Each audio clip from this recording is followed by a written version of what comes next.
Welcome to another So Clear Media Productions interview series. My name is Tom Madison, and today we are interviewing Walter Hollis, a longtime sex offender facts activist based in Boston, Massachusetts. Walter is currently working with us here at So Clear Media as our operations coordinator and has his own website, rightsandlaw.net.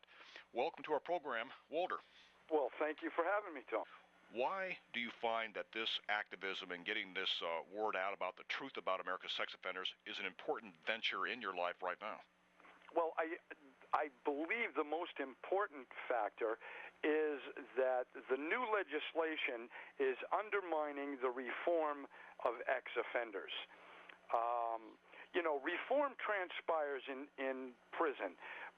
Most offenders come out never to reoffend, and that's only with basic punishment techniques or the punity of an incarceration.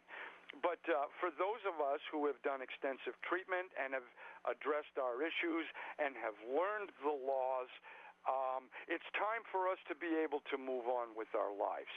A lot of people use the cliche, well, what about the victims' lives and their rights? Well, you know what? I believe that's correct.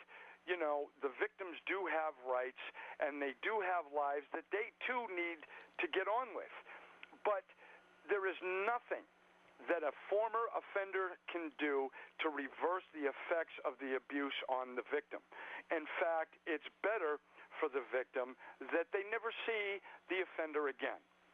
I think mainly the new legislation undermines the desire of offenders to stay on the straight and narrow path and or on the fine blue line, on the right side of the fine blue line. So it's making things very difficult for offenders. These obstacles and residency restrictions and public notification is making it almost impossible for offenders to move on with their lives, to be productive, and to find happiness again. Well, what do you say to the news personality or the politician or maybe even the neighborhood activist who's fighting against having sex offenders in their area? You touched on residency restrictions a minute ago, but broader than just residency restrictions, what's wrong with what these people think about sex offenders and how they should be punished or post-punished in this world where justice seems to keep extending itself over and over again in the lives of those who have paid the price, like yourself? Well, that's another complicated subject, and there's several explanations deserved there. The first one is that sexual abuse is probably the most emotional topic that can be discussed anywhere. And politicians and the media have learned very well how to exploit this topic and gather allies through persecuting sex offenders.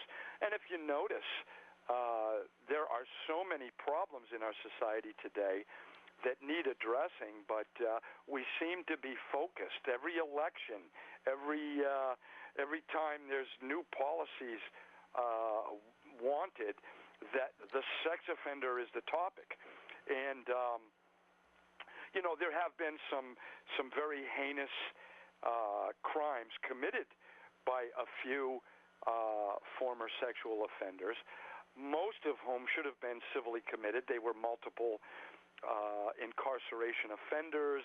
Their acts were very violent. But those offenders are not the norm. I mean, we have a broad range of things that are defined as sex offenses today, and a lot of it's really ridiculous. So people are emotionally charged on this subject, and I understand that people want to prevent sexual abuse, but prevention is not going to occur through persecution. In fact, I think persecution is going to exacerbate the problem rather than eliminate it. What's needed is social and education reform, and that will be much more successful than any of the current efforts. Of course, it will cost money, But I'd rather see the money that's spent on the current legislation on social and education reforms. I think those efforts would be much more successful than the current efforts.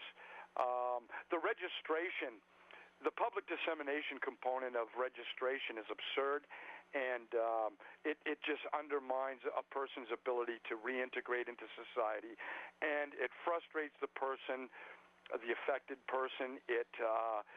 It gets them angry, and those are not good emotional combinations for a man or woman who's trying to do the right things.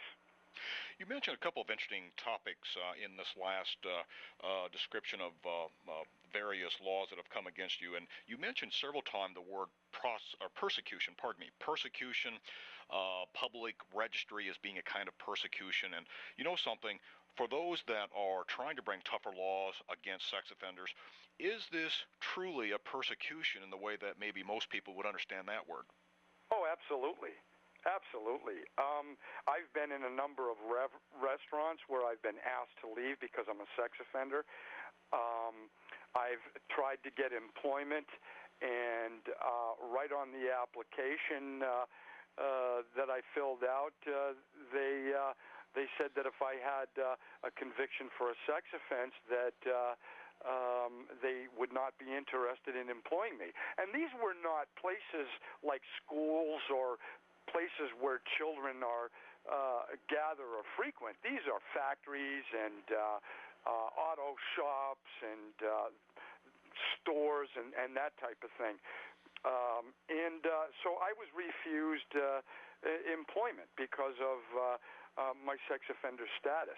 I don't think the American people can handle the information about sexual abuse. I just don't think they can handle it. They don't know how to deal with it. You mean as far as their emotional response to that and so forth? You know, most public officials will always come back to you, Walter, and say, public safety, public safety, public safety 3 times. That's what the mantra is today. They can't get away from that, and the public seems to go along with that for a lot of reasons, and maybe those reasons you just mentioned as ones in the emotional column. But quite frankly, 2 minutes ago, you were talking about the public registry as being something that is ineffective. Are you saying that having websites with pictures and names and IDs on it, where they live, where they work, are these things necessary to provide that public safety? Oh, absolutely not. It's quite the contrary. It's our representatives